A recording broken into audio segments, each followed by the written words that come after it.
proud Michigan City, once the epicenter of America's car industry, now more famous for its crime rate. The city of Flint has been known as one of the most violent cities in America for its size. Historically in the top 3 per capita in terms of violence. So we're used to shootings and we're used to assaults because we have way too many of them. 2010 was a record-breaking year. We had 66 homicides in the city of Flint alone. And it was just the beginning of what we were about to see. In the stillness of the early morning in a desolate part of town, an unusual heap of what looks like trash on the sidewalk catches the eye of a Flint police officer.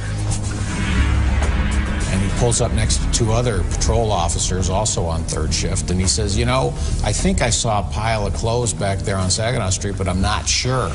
So why don't you guys follow me back there? I think I ought to check it out. What, at first glance, looks like a pile of old clothes, turns out to be something far more disturbing. It was a man who had been viciously stabbed, lying in a pool of blood.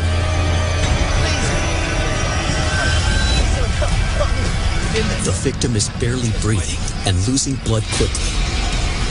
Just as he's about to lose consciousness, he mutters a few crucial words. Authorities quickly determined that this attack was not likely a mugging when they discovered the victim's wallet and cash untouched in his pants pocket. It was later determined that the person who was lying in the road who had been stabbed was Arnold Miner. He was then put in the ambulance. An officer went with him. He died in the ambulance. Investigators immediately canvassed the area around the crime scene for suspects and witnesses. Where this happened was what would during the day be a busy stretch of street, but no one would have been there. I mean, unless someone was walking by themselves at 2:30 in the morning. Your son has been murdered. Later that morning, police deliver the tragic news to Miner's sister and mother. They share a photo of him in happier days. He's in this white shirt and this tie, and it looks like he's got some sort of ID badge on and just smiling with these glasses, and he's sort of just this thin, kind of frail, short guy with this great smile. And you could tell by talking with his family that they just really loved him. Police are baffled. Their investigation reveals Arnold to be an upstanding citizen with no enemies. What was it about Arnold Miner that made him a target? He was a pretty nondescript guy, but a gentle soul. Certainly didn't deserve what happened to him. 5'6", 5'7", something like that, thin, frail. If you were looking for someone who you wouldn't want to fight back or wouldn't expect to fight back, this was it. This would be their ideal victim. At that point, we didn't have a lot to go on. Somebody had been stabbed. We knew he was alone, walking on the streets of Flint. That's pretty much all we knew. Then a hot lead turns up right across the street from where Miner was stabbed to death. We were able to get video footage from a party store that was located maybe 100 yards south of the scene of the Arnold Miner stabbing. It looked like an SUV driving by one way, and I believe it came back the other way. It was a suspiciously quick change of direction. Armed with this vital clue, police spend hours poring through their records. Arnold Miner's attack seems to fit into an emerging pattern of stabbings that has been escalating over the past week. Black men being accosted on the streets of Flint in the middle of the night while they were alone walking. We started thinking maybe we have the same perpetrator of all these crimes. Detectives turn back the clock.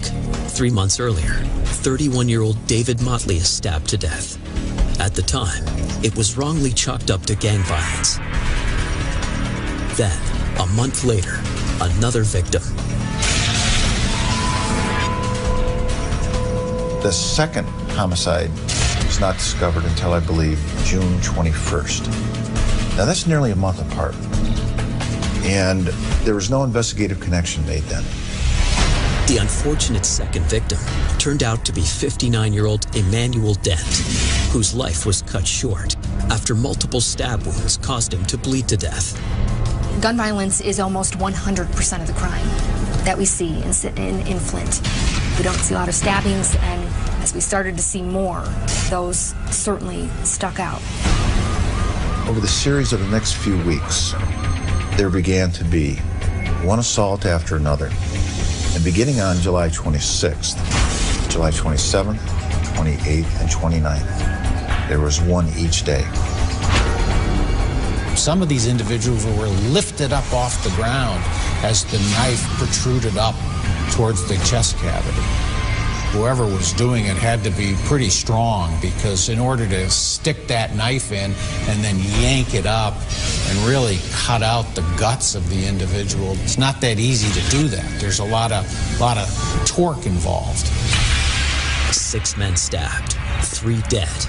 Police now believe an elusive monster is on the loose, attacking victims at random without leaving a trace of evidence. Then, on July 30th, officers find 60-year-old Frank Killebrew's body lying in a parking lot. The stab wounds on his body, just one part of a now familiar M.O. He wasn't even robbed. He had 2 wallets on him. So it's another very violent attack on somebody who wasn't robbed, walking down the street alone at night. That was that watershed moment where the investigators at the crime scene, they were looking at this and they were going, hey, wait a minute. We've had a bunch of these things. And that's when the investigative connection was made. By the time Arnold Miner was stabbed to death on August 2nd, there had been a stabbing in Flint every night for the previous week. These were savage attacks. There's just no way else to describe it. These were savage, brutal, violent attacks. This guy's not stopping. This guy, he's on a rampage. As the number of attacks rises to 12, panic sweeps across the city. What we saw in the next week was something I haven't seen since. People genuinely concerned, and you're talking about a city that's used to crime, that's used to being on edge. People were afraid of becoming the next victim. So the best way to avoid that was don't go out at night. The community was up in arms. They wanted action, and the police agencies and the law enforcement folks wanted to make something happen. The problem that we were having is that the police agencies weren't really communicating with one another, because we were having a series of these stabbings, but they all weren't occurring in the same jurisdiction. The nature and the magnitude of this investigation was going to be beyond the scope of the Flint Police Department to investigate all these homicides right now. And that's when the request was made. McGreevy and his team call in reinforcements to form the Serial Stabber Task Force. We had police officers from 7 different jurisdictions, and we all wanted to capture this individual. But even with so many new players in the investigation, the task force doesn't make much headway. People were just kind of grasping at straws, if you will, because nobody really had any suspects. Right now, all police know is that their perp is white, strong, drives an SUV, and prefers a knife. He seems to attack black men at night, and he is terrifyingly prolific. We couldn't have any more homicides. It just wasn't in the equation. Absolutely not. But to do that, police need a solid lead, and they need it fast before the serial slasher strikes again. This guy's not stopping. We have a madman on the loose.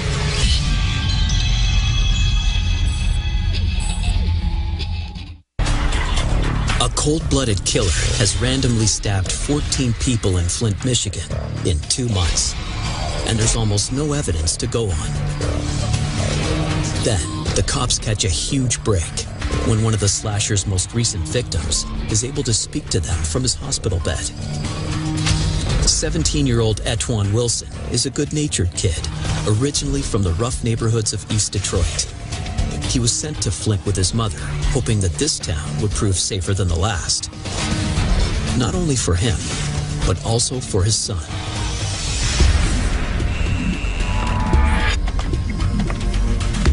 On the evening of August 1st, 2010, Etwan is walking home alone after a party, just a few blocks from his house, when he notices a man standing next to an SUV. He was on the phone, and I can hear him say, "Man, you got me lost, I don't see it." I had to go like past him to get to where I was going. So as I was walking closer, he said, "Excuse me, do you know where Clio Road is?"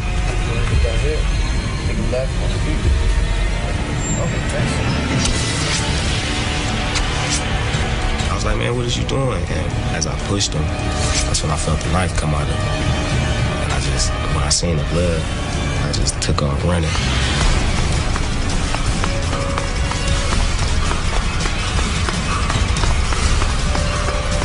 I turned around and I looked back, and he was just standing there staring at me. And I was like, man, this dude crazy. Fighting through the pain, Etwan stumbles to the first house he sees with a light on. As he lies on the stranger's floor, Etwan thinks these moments will be his last. I'm like, I'm getting sleepy. And that's when she started crying. And she was like, "No, don't go to sleep, don't go to sleep." And she grabbed the cold water and she was like, splashing it on my face, man. That was like giving me a lot of energy, to stay awoke, stay alive. And the lady, Regina, she was stressing to me like, "You're not gonna die, you're not gonna die." Barely breathing, one thought keeps going through his mind. I remember saying, like, I don't want to die here without my son. Like, I want to see my son again. But blood is pouring out of his wounds, spreading across the floor. I remember the ambulance coming in, and I heard him say, "Oh, he's stabbed in the lungs. You gotta hurry up." And I just remember passing out. I remember waking up, seeing my daddy sitting next to me. And at first, it kind of scared me because I'm like, this just happened at 3 o'clock this morning and you stay way in Detroit. How did you get here? Not knowing that this happened 2 days ago. With 40 staples holding his wounds together, Etwan is lucky to be alive. The knife just missed puncturing his heart. But the damage to his chest and abdomen require a long and painful recovery. Now, 4 days after the attack, Etwan is well enough to talk, and he gives them exactly what they need: a detailed description of the attacker. He was big, like a UFC fighter, like he cage fight or something. Couldn't really see his face, because he had his cap pulled all the way. He had it bent at the top, and it was a dark night, so. The way she drew the eyes was like kind of perfect. Authorities release an official statement to the public, along with the sketch. The stabber is a monster of a man, 6'5", 280 pounds. Also described as a wide-jawed white man. That sketch got so much play in the papers, online, on television, posters. People now just had this image ingrained in them. And I think this really helped the community understand that, wow, they're making some progress. The climate in the city of Flint was palpable. People were in fear. They had a madman running around and preying on these victims. We had to get this guy. A white male, and all 14 of his victims African American. There was a notion that there were maybe some racial implications. From an outsider looking at it, it would seem that this was a race issue and that he was going after black men. But if you know the demographics of the city, the person that's going to be walking by themselves at that time of the day or at that time of the night is going to be a black male, just because of the city we live in. That's the majority of the population. You know, I don't really know why he was stabbing black people, but he didn't say anything racial when he stabbed me.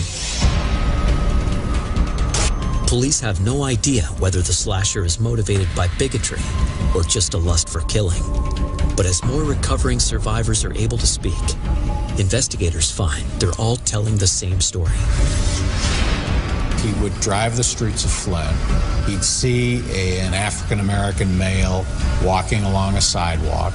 He'd pull up. He'd say, "Hey, buddy, can you tell me how to get to such and such a place?" "Hey, do you know anything about fixing a car? I got a problem here. Can you come closer?" And that's when the attacks would occur. Police believe the slasher makes an effort to hide his powerful size to his victims as he lures them in. Well, it's nighttime, and the street lights don't work so well, and he may not appear quite as large as he ultimately turns out to be. And I think he used that to his advantage, and he wasn't as ominous looking until they got up close and that knife came out. They would come to his rescue because they're good, kind-hearted people, and then he would take advantage and attack them. That's a pretty low thing to do. After 5 days without any significant progress, frustrated investigators reach out to the community for help by setting up a 24-hour tip line. And the phone was literally, I'm told, ringing off the hook constantly with concerned citizens offering tips. Thousands of tips are pouring in, and thousands of leads for police to tirelessly follow up. It was pure adrenaline. They'd work to the point of exhaustion. They'd lay down on the floor in their office and they'd get some sleep. Just didn't think about it. Just kept on moving.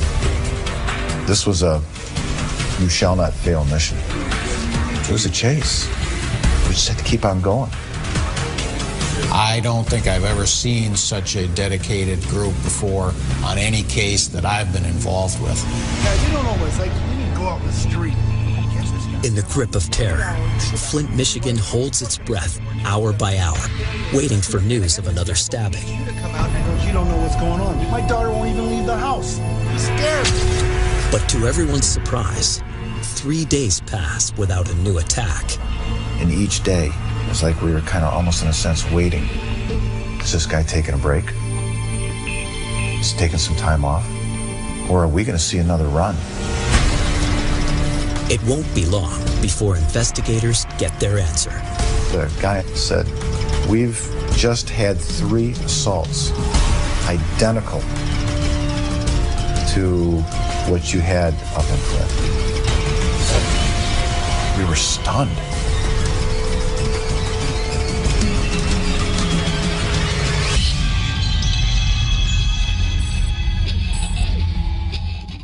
Authorities in Michigan have finally secured a solid description of the man they're calling the Flint serial slasher.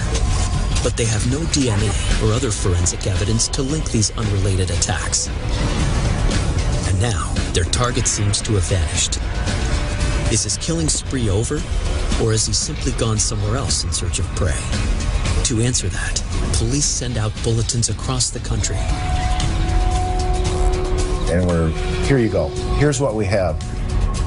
If any of you have anything similar to what we have here in Flint, give us a call. We'd love to hear from you. 3 days later, and 600 miles away, the Slasher Task Force is contacted by the tiny police department of Leesburg, Virginia, about a recent attack.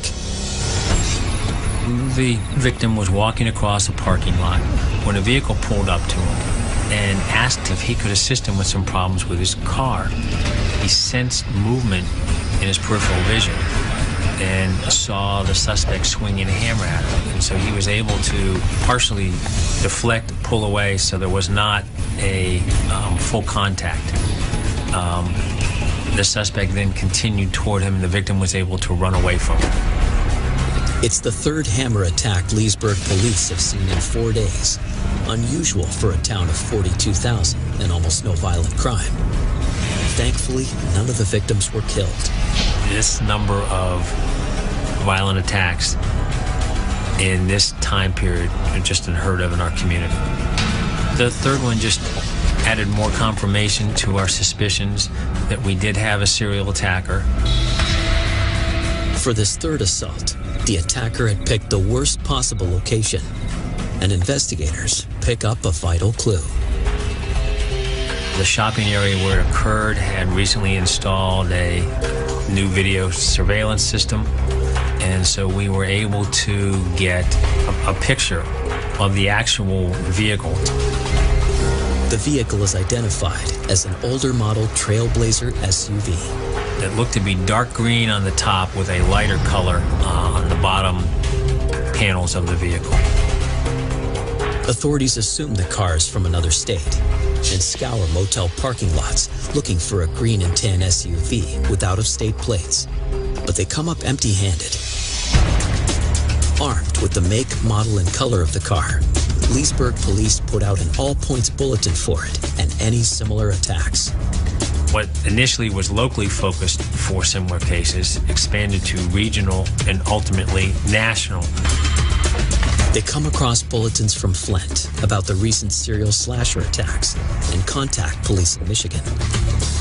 The guy on the other end said, "We've just had 3 assaults identical to what you had up in Flint."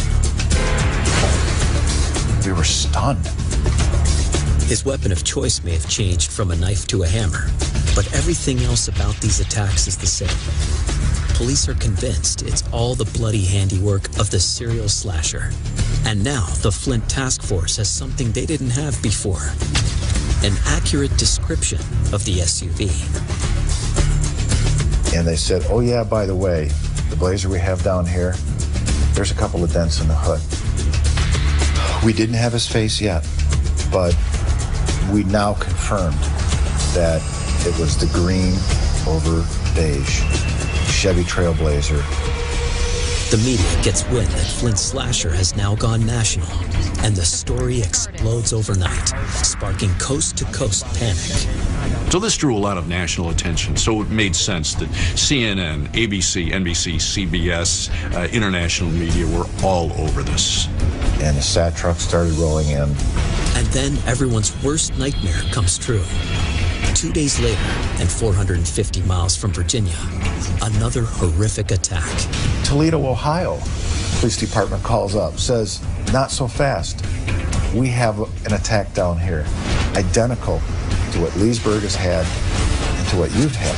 It's like, oh, this thing is, where's it going to go next?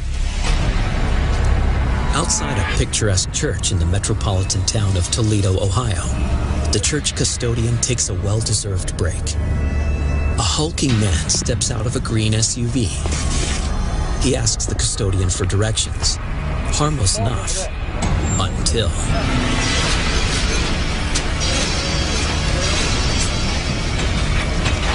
when Toledo called. And it was like, you've got to be kidding me. The green over gold Blazer had been involved. African-American men had been stabbed, very violent stabbing. We thought that we had something very similar going on. With the Flint serial slasher's crimes confirmed to be crossing state lines, the FBI jumps in to join a team that's working 24/7. We have a madman on the loose. We have to stop this guy. Where's this guy going to go next? What are we going to have to do to stop him? Police still haven't ID'd the suspect, but they'll soon get some help from another one of his victims.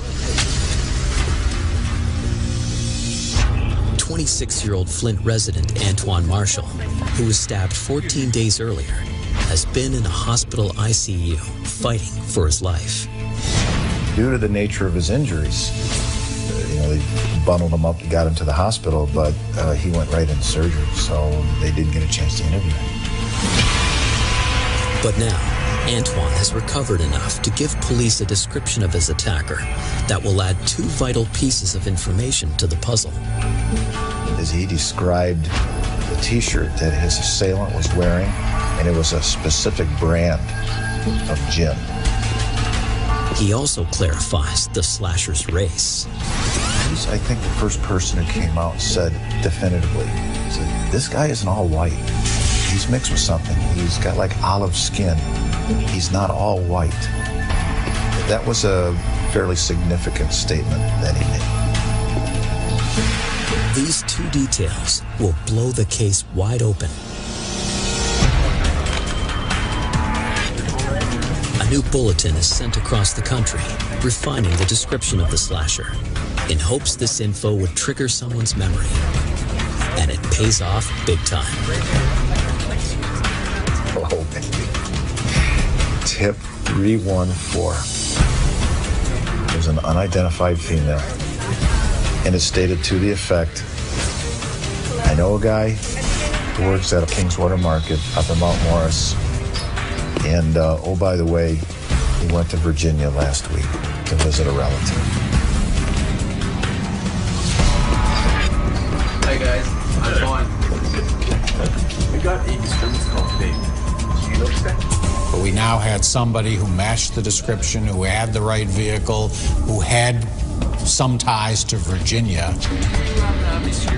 As investigators question the market's owner, a familiar logo catches the eye of one of the investigators.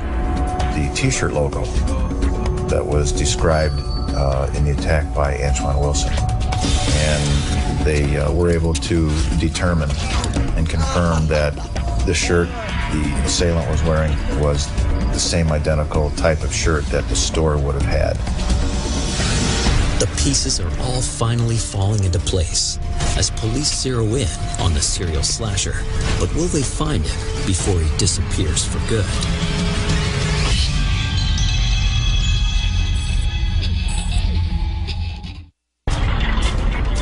The Flint serial slasher has now jumped 3 states, randomly stabbing 18 victims without warning. 5 men are dead, 13 have survived. It's a bloodbath that's causing widespread fear, hysteria, and disbelief across the nation. But a game-changing tip has led state troopers to a market where they believe the killer may have worked. Police know they've hit pay dirt when the owner immediately recognizes the man in the sketch. They learned that the individual worked there, he matched the description. They weren't sure of his full name. They only knew him as Eli. But they told us he was going off to Virginia and that indeed he had that kind of a vehicle that had been part of the bulletin. The owner's information is sparse. Eli only worked for a short time on the night shift, and the owner paid him in cash. But the most valuable information of all comes from the security cameras installed in the store. The store owner pointed out the employee who they were asking about, who had left to go to Virginia, and the store owner also on the archive video pointed out that person's vehicle, which was parked in the parking lot. There you go. Appreciate it. Thanks for help. Investigators are closer than they've ever been to learning the identity of the serial slasher. But they need a last name. The owner claims to know nothing else about Eli, except that he's a good worker, speaks with an accent, and mostly keeps to himself. But in questioning other employees, the cops get one last clue from Eli's coworker. Getting his cell phone number was a critical piece of investigative evidence. One tip in 1,000 has delivered a gold mine. Back at task force headquarters, state troopers share their exciting news with the team. At this point, the investigators had an exact match on the vehicle, and the fact that this guy went to Leesburg, similar descriptions of the T-shirt, and now they had a cell phone number, and we had a picture. So right now, things are beginning to move ahead just a little bit faster. They still don't have the suspect's last name, but in a stunning stroke of luck, the name of the market rings a bell for a member of the task force. And the one investigator goes, I remember that market. We did an alcohol enforcement sting a few weeks back. In fact, the guy you're talking about, the description, he matches the guy that we gave the ticket to. The Flint serial slasher is also guilty of selling alcohol to minors. And they actually had his driver's license, or at least a photocopy of it, because they had written him a ticket. And that's how we learned the real name of Eli was Elias Abuelazam. Now that they have his full name, the task force goes into overdrive to track him down. By now, he'll know they're onto him thanks to the media attention. So he's no doubt laying low. Physically now, we still didn't know where he was. It's like trying to find a needle in a haystack in a sense, right? Where could he be? If his name and photo are released to the public, he could go underground and disappear for good, unless they can find him first. Once we had his cell phone number, we were able to use it really to track him. Meanwhile, authorities dig into 33-year-old Elias Abuelazam's past.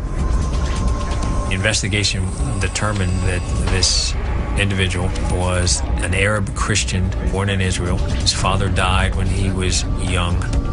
During his teen years, he was sent to the United States to the Virginia area to live with family members. Late 2008, early 2009, had a run-in with his brother-in-law that resulted in a physical altercation, and then ended up going to the Flint, Michigan area and living with relatives there. But what really caught everyone's attention was an incident in his country of birth. We learned that, in fact, in Israel, he had been involved in a stabbing. No charges were filed, but many who knew him could sense a deep-seated rage. It is a rage that victim Etwan Wilson knows all too well. 17 years old, my life was just changed, just really went downhill. And it wasn't nobody's fault but his, you know. It wasn't nothing that I, you know, something that I did that I made happen. It's something that happened, you know, that couldn't have been avoided.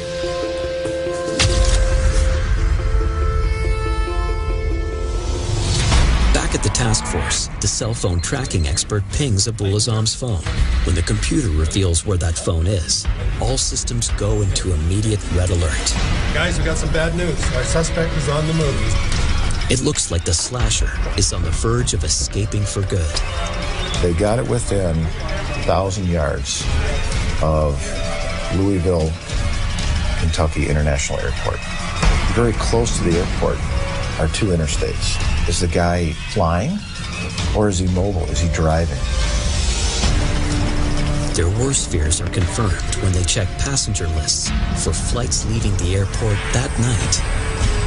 And there he was, checked on a plane to fly to Tel Aviv. If he gets on that plane to Israel, we may never get him back.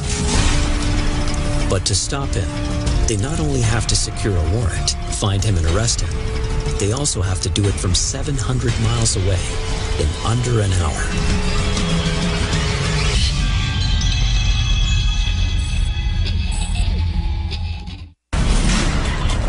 The task force team has located the Flint serial slasher Elias Abuelazam, trying to flee the country.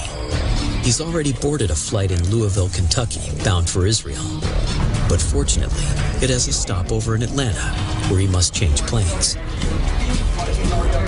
This layover in Atlanta will be the task force's only chance to grab him. It's currently 9 p.m. in Flint. His flight to Israel will leave Atlanta at 10:15.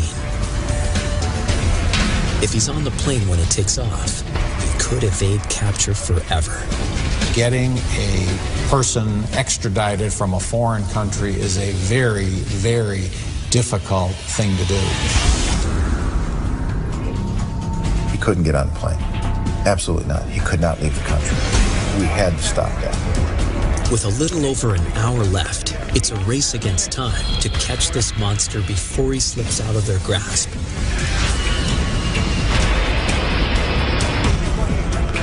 But they can't just arrest him on the spot. We have to come up with a warrant. We have to come up with something to hold him. So there was a lot of pressure to get all of this together as quickly as possible. One of the hurdles was this was several states away for us, and we also knew that the Atlanta Hartsfield Airport was a huge international airport. We had to make contacts with the authorities down there and stress to them the urgency, the time constraints we had. But finding a judge to sign an arrest warrant at 9 o'clock at night is an arduous task.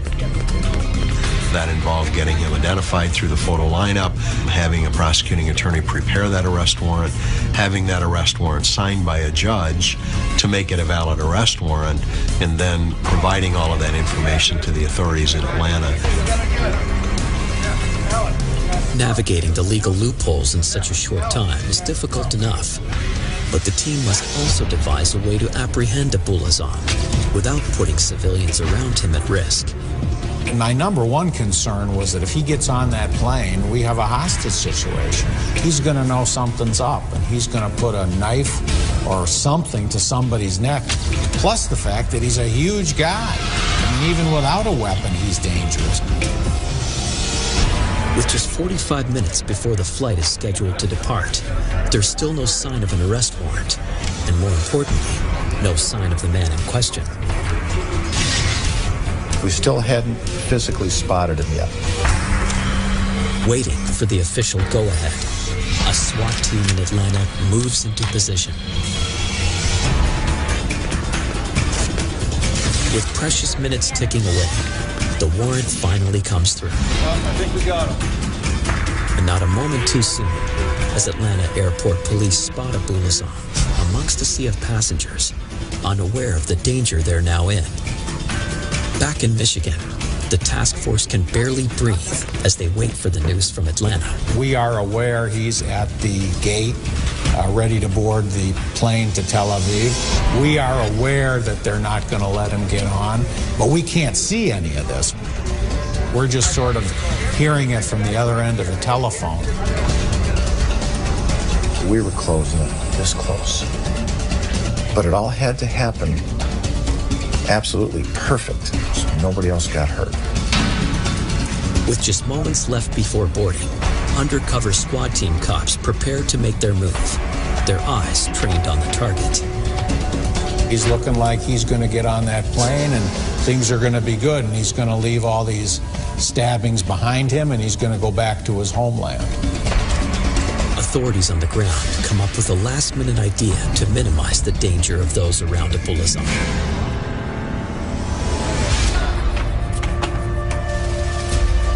Mr. Abuelazam, can you please make yourself known at gate C24? An announcement is made over the public address system asking that Elias Abuelazam please come up. And maybe Abuelazam felt when he heard his name announced, this is great. They're going to upgrade me to first class because I'm a big guy, and they realize that I need some extra room. And he's standing up. He's walking to the counter.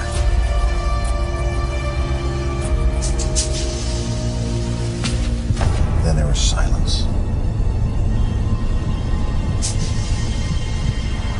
It seemed like an eternity.